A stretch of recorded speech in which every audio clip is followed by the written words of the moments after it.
Hello, my name is Veronica West, and I'm here to talk about the Advocacy Map for closing the reading gap at Ethelkite Elementary School.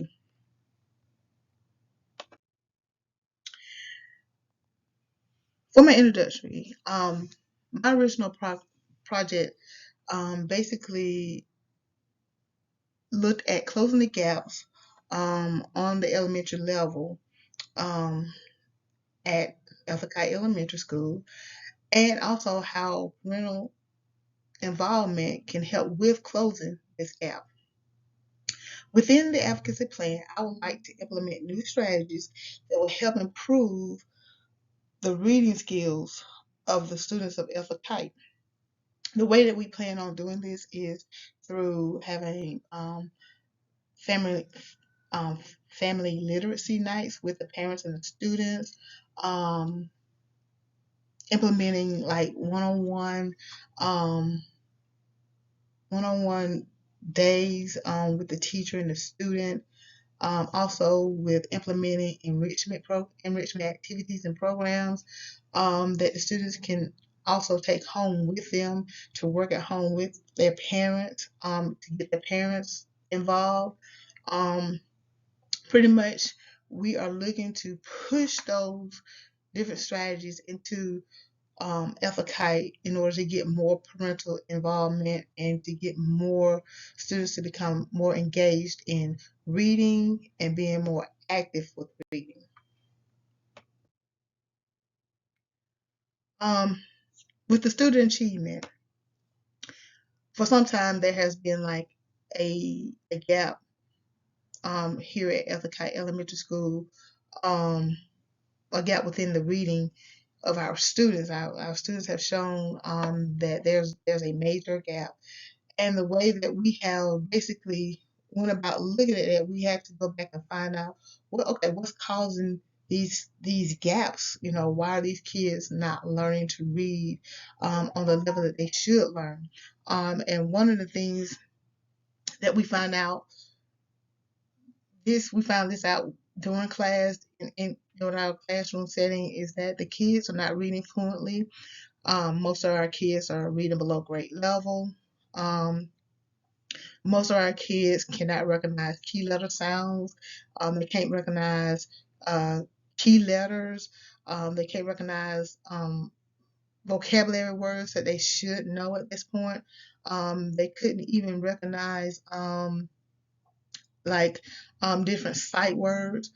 So we, so I took it upon myself to look at some data from our different assessments, which I looked at our foundations test scores and our assessment of learning scores to see actually what those scores showed. And believe it or not, those scores showed that over 50% of our kids that are in first grade, over 50, are not able to identify their key letters or the key letter sounds, to recognize sight words or vocabulary words.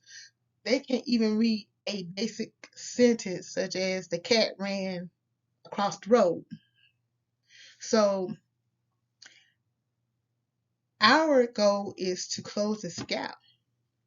But then the question came to me, as this is a question that I'm posing.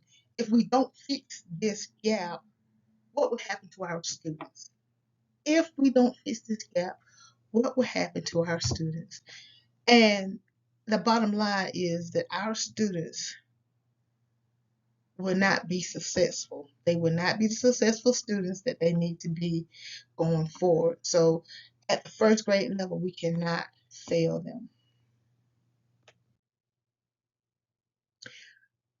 We've also noted that researchers have found out that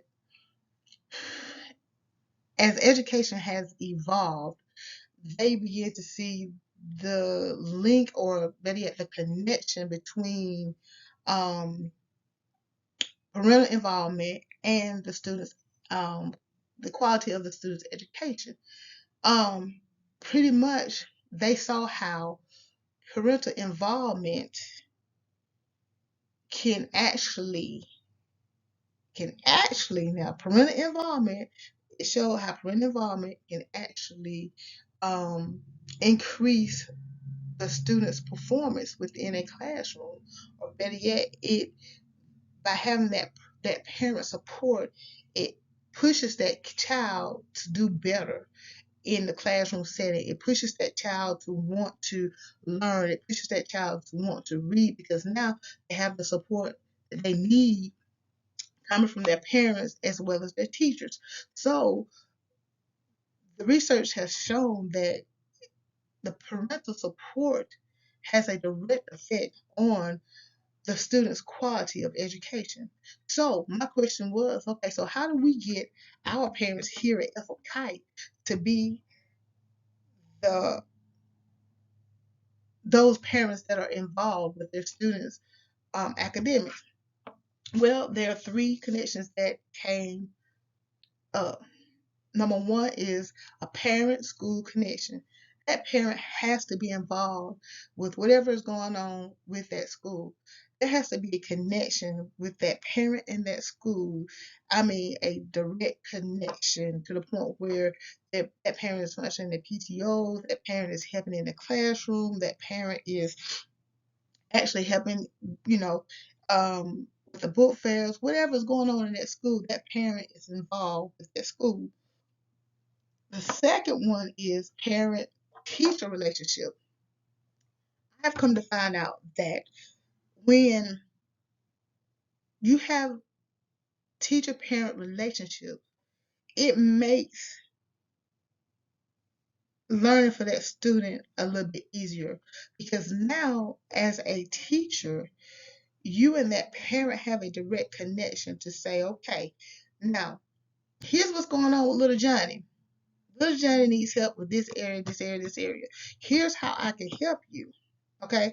And it also gives the parent the opportunity to say, okay, what can we do at the house to help little Johnny become more successful or to help little Johnny master this content? So now we have a parent-student connection, whether it be with talking about his academics, whether it's talking about his behavior, or whether it's just talking in general about little Johnny and his success that he has gained. So having a parent teacher connection is very vital, as well as having a um is very vital to the students um quality of education, or better yet, is very vital for this is vital to that students ability to read and to comprehend. I mean, that parent support is vital. The last one is that we have come across is parent student connection. Once parents connect with their students, and once the students feel that their parents have their back, once they see that their parents support them in their learning, that student will go above and beyond to make sure that they are getting and they are understanding what's being taught in the classroom. Here is my advocacy effort. I propose in building and conducting an advocacy effort which will deal with improving and closing the reading gaps of the elementary students here at Advocacy with parental involvement. Okay, some of the efforts some of these efforts will target all of the students here at Advocacy, but it will mainly focus on the first grade students, the body of the first grade students. Um, so what we're going to do is not only will it affect those students, the students at Advocacy Elementary, it will also have a bearing on the parents as well. Um, while the other choices could be, uh, while the other choices or other strategies, these could be also used within the school district as well. So It's not just for Elphakai, but it's for whomever, whatever elementary school within the district that needs these strategies. They can also use these strategies to help them to build and to create or to close whatever gaps they have in reading, to make their students more successful. Let's talk about micro political strategies. Um, with closing the gap, with closing the reading gaps on the elementary level, there were so many strategies. I know definitely for time's sake that I would not be able to go through every strategy. But here are four main strategies that I thought were like very important. The first one is the early intervention programs. Basically, what we have here with early intervention, we want to start our students off at the pre-K level, with identifying letters, knowing their letter sounds, with identifying key sounds, key vocabulary words, such as is, of, and. We want these kids to be able, um, start them off, with little stories that they can actually hear how you're supposed to read fluently, and allow them to actually repeat those stories with you, while you're reading them. So as you're reading them, you allow them to read along with you. Um, if we start this early intervention with pushing these interventions at the pre-K level, by the time they get to the first grade level, okay, now we don't have to worry about trying to teach them how to write a letter, or teach them how to recognize a letter, or teach them how to recognize a letter sound, or better yet, how to identify key sight words or key vocabulary words that they should already know, because guess what? They got that at the beginning. They got that at the pre-K start. So when they get to the first grade, now we can go on to like, okay, let's write sentences. Let's start writing paragraphs. Let's start using our creative juices to write stories. So that's what we want to be when it comes to early interventions. This is what we want to do. The next one is collaborative professional learning communities. By having these professional learning communities, um, we want to make sure that the first grade, as well as the other grades, but by this being the first grade segment, we want to stop this. We want to close this gap at the first grade level. All of the first grade teachers will need to come together to collaborate to see what can we do, or what can we implement the into the instructional time, that will help to close this gap in reading. Whether it be like allowing the students, of course they do their already, but allowing the students extra time to go to reading programs such as reading from A to Z, that read stories to them, and as they read stories to them, they can follow along and read along with the stories, and then it comes back to ask them questions about the story, about what they've read or what they've heard. um, Putting in different little interventions such as those, or basic writing skills, getting these kids acclimated to writing. These are some of the things that we could talk about within the professional learning setting, as far as how we're going to implement and get these kids where they need to be on grade level before they leave the first grade.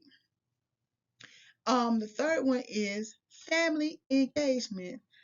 Family engagement, having the support of your family, having the support of your mom, your dad, aunties, uncles, whomever you call your family, having that support, it does something for our kids.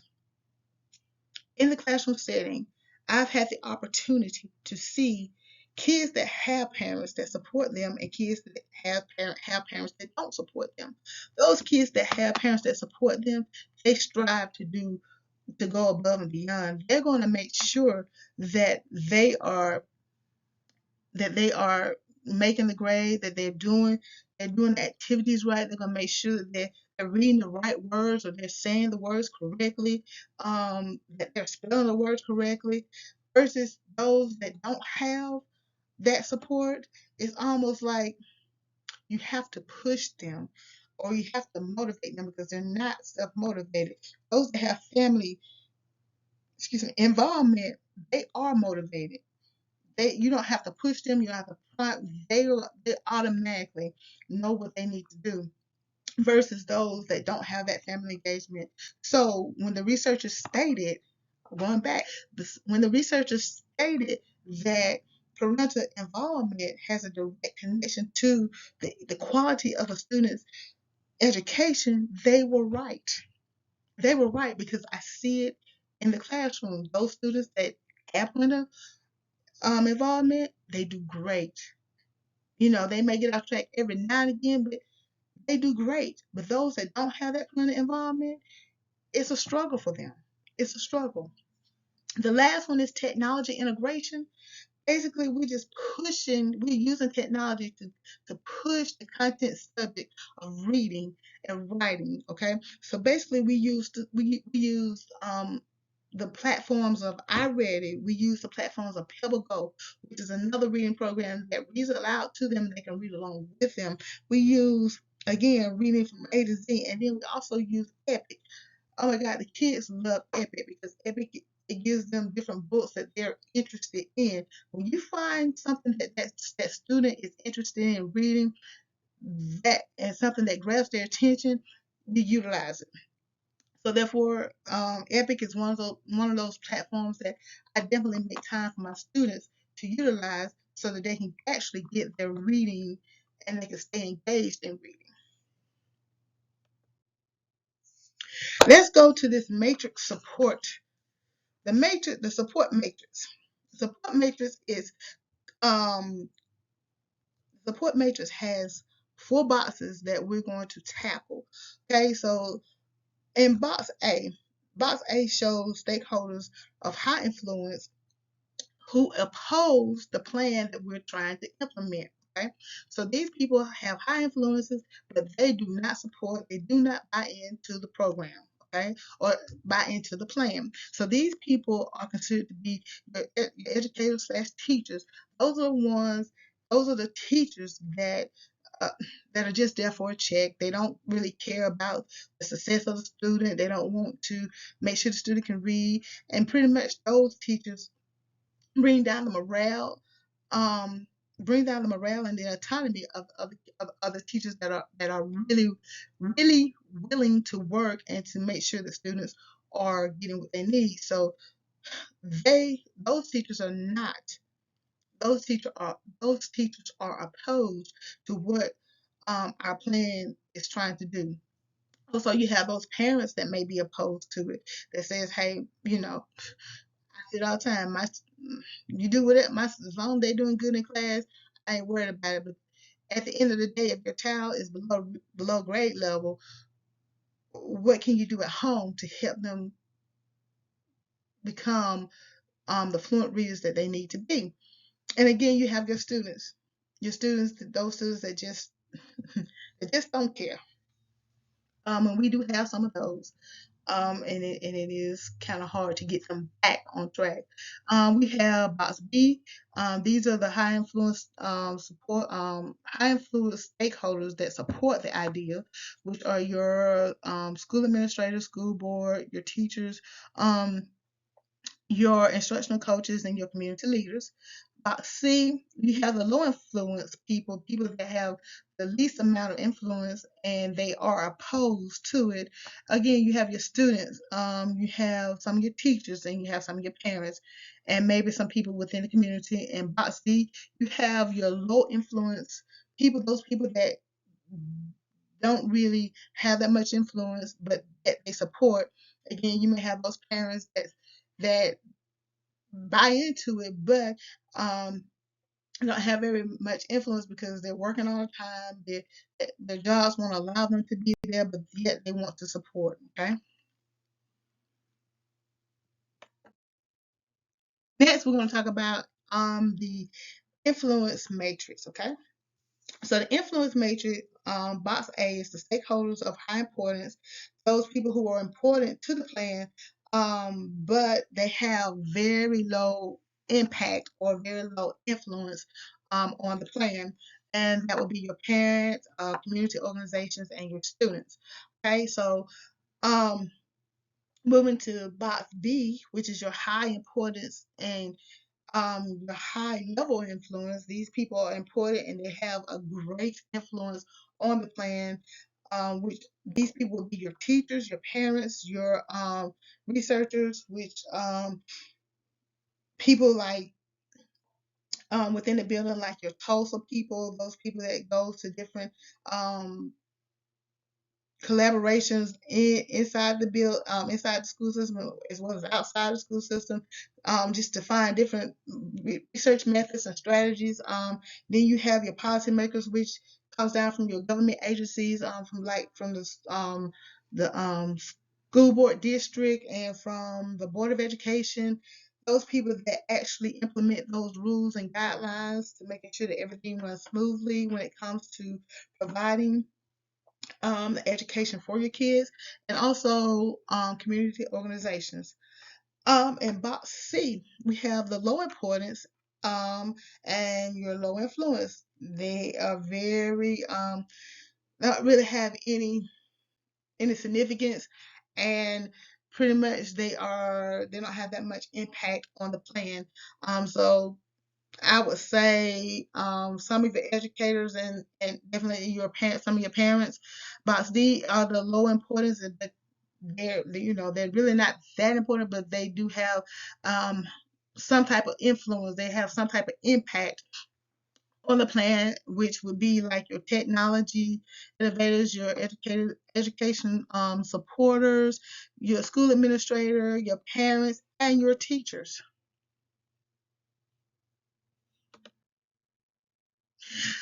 Let's talk about the level of influences. So we have two different levels of influences.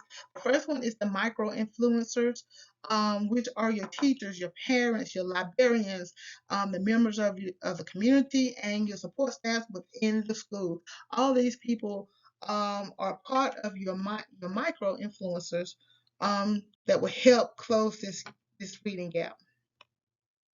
Next, we have your macro influences, and these are like your big wig pushers.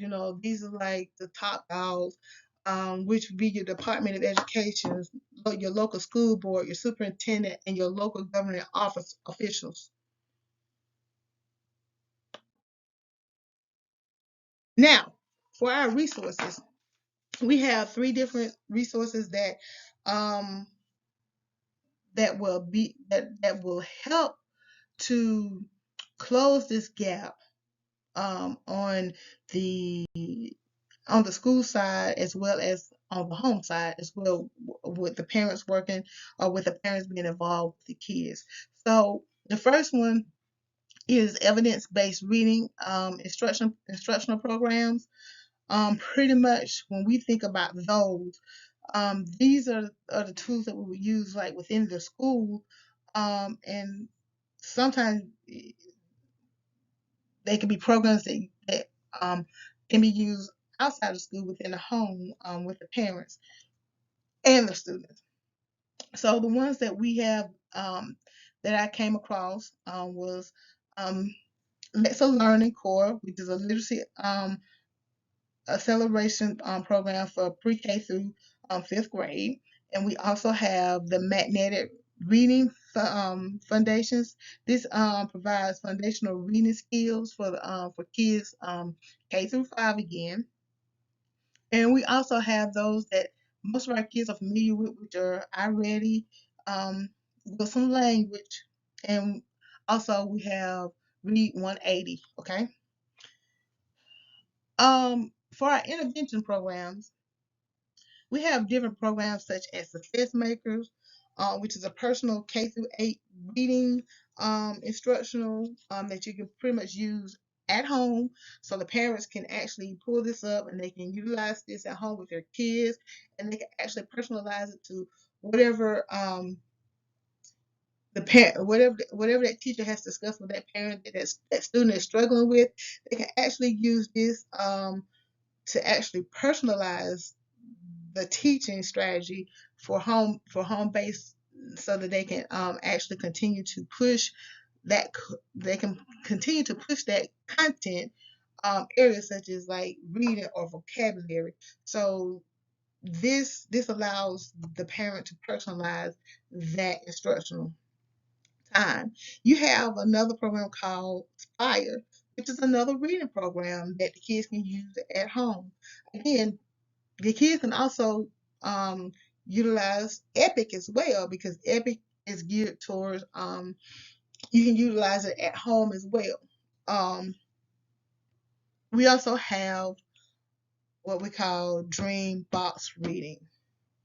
Again, we want to keep the students engaged in reading at all times. So whatever whatever the kids are interested in and they find to read, let them read it. I mean, I feel that Epic is a great access, because they're different. There's a variety of books that the kids can read and stuff that they're very, very interested in. So Epic will be one of my go-tos um, for getting parental involvement with the kids at home. The parents can read along with the kids and enjoy as well. The last one is professional development resources. Basically, we're looking at different stuff like Great Minds, which tells us to develop reading skills for our students. We also have it also provides we have PD videos, which is basically videos that are made by teachers that are implementing different strategies to help with closing the gap for reading. Pretty much, we can utilize these sites for development, for professional development, as a professional development resource. And also we can use professional development readings, um, such as engaging students in reading. Um, and I also um, I also like um, Utopia. They have great reading resources as well. And I also like TED Talk. So TED Talk may be my favorite go-to when I'm looking for professional development resources, just to figure out some things. But those are my resources, and I thank you for listening to me, taking the time to listen to me, and I hope you guys have a great day, and I hope this has inspired you to encourage your kids to read.